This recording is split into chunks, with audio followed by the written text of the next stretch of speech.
कि आप लोगों का नेक्स्ट चैप्टर है ऑर्गेनिक केमिस्ट्री का। ऑर्गेनिक केमिस्ट्री में हम लोगों ने ऑर्गेनिक कंपाउंड्स को स्टडी करना है। तो यहाँ पर ऑर्गेनिक केमिस्ट्री की डेफिनेशन है। सबसे पहले ये बुक पर ही हाईलाइट करते रहिएगा। स्टडी ऑफ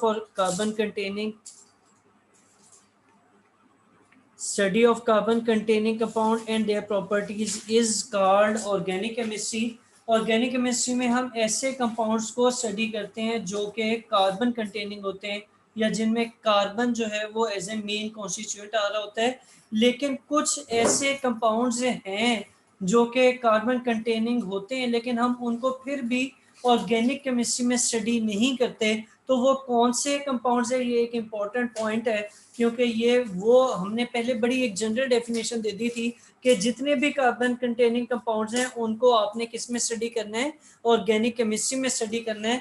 लेकिन जब आप कुछ उसमें से एक्सक्लूड कर देते हैं तो वो चीज़ इंपॉर्टेंट हो जाती है। जैसे कार्बन के कंपाउंड्स में कार्बन डाइऑक्साइड आ गया, कार्बन मोनोऑक्साइड आ गया, कार्बोनेट्स आ गए या कार्बाइड्स आ गए, इन सबको हम ऑर्गेनिक सब्सटेंस कहते हैं और इनको जो है वो हम ऑर्गेनिक केमिस्ट्री में स्टडी नहीं करते। उसकी इसकी रीज़न क्या है कि आप इनको इंक्लूड क्यों नहीं करते ऑर्गेनिक कंपाउंड्स में? क्योंकि ऑर्गेनिक कंपाउंड्स को आगे जाके ना हमने काफ़ी डिटेल में पढ़ना है। ये चैप्टर, इससे अगला चैप्टर बायोकेमिस्ट्री, इन सब में जो है वो ऑर्गेनिक कंपाउंड्स का जिक्र होगा।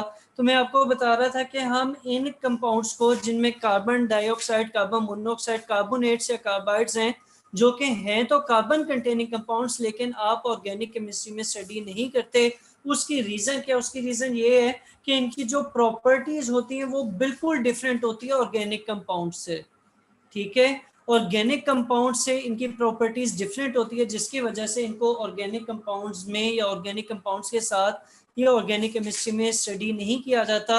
अब इससे आगे चलते हैं और यहाँ पर अगर आप देखें तो यहाँ पर एक बड़ी इंपॉर्टेंट बात बताई हुई है कि ऑर्गेनिक कंपाउंड्स जो हैं ये हमारी बॉडीज में बहुत वाइटल रोल प्ले करते हैं और काफ़ी ज़्यादा इंडस्ट्रियल ऑर्गेनिक केमिस्ट्री में इनका रोल होता है। जैसे plastic, rubber, synthetic fibres, paint, glue, varnishes, artificial sweetener, flavour, drug, dyes वगैरह, डिटर्जेंट्स, इन सब में जो है वो ऑर्गेनिक केमिस्ट्री के नॉलेज को ही यूज़ किया जाता है। और इसके साथ साथ जो हम एनर्जी के ऊपर रिलाई करते हैं, जो हमें ज़्यादातर एनर्जी मिल रही होती है वो कहाँ से मिलती है?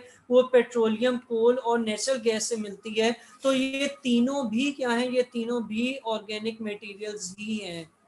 ठीक है, ठीक है। तो ये आप लोगों का थोड़ा सा इंट्रोडक्शन हो गया किसका? ऑर्गेनिक केमिस्ट्री का। अब यहाँ पर बहुत डिटेल में ऑर्गेनिक कंपाउंड